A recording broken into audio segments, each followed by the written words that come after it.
সহকারী পরিচালক দুর্নীতি দমন কমিশন সমন্বিত জেলা কার্যালয় যশোর।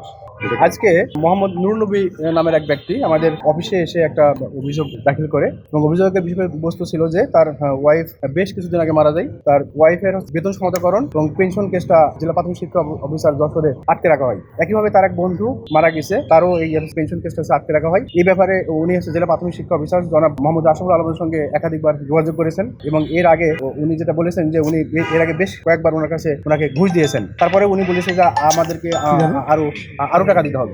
এইভাবে সর্বশেষ তার সাথে দফা হয় যে তাকে আরো 1,20,000 টাকা দিতে হবে। মোহাম্মদ নুর নবী এই টাকা খুব কষ্ট করে গুছিয়ে এই অন্যায়ের বিরুদ্ধে প্রতিবাদের করার জন্য উনি আমাদের দুদক অফিসে আজকে যোগাযোগ করেছে এবং আমরা দুর্নীতি দমন কমিশন প্রধান কার্যালয় থেকে আমরা অনুমোদন নিয়ে আমরা ট্র্যাপ পরিচালনা করি। ট্র্যাপে আমাদের দুদকের একটা টিম অংশগ্রহণ করে এবং আমরা এই ট্র্যাপটা করার জন্য আমরা তার দপ্তরের বিভিন্ন জায়গাতে উৎপেতেছিলাম। তারপরে যখন হচ্ছে যে এই অভিযোগকারী নুর নবী 1,20,000 টাকা নিয়ে গিয়ে জনাব মোহাম্মদ আশরাফুল আলমের জেলা প্রাথমিক শিক্ষক যশোরের কাছে দেন এবং এইটা হচ্ছে যে উনি নিয়ে ওনার ড্রয়ারে রেখে দেন।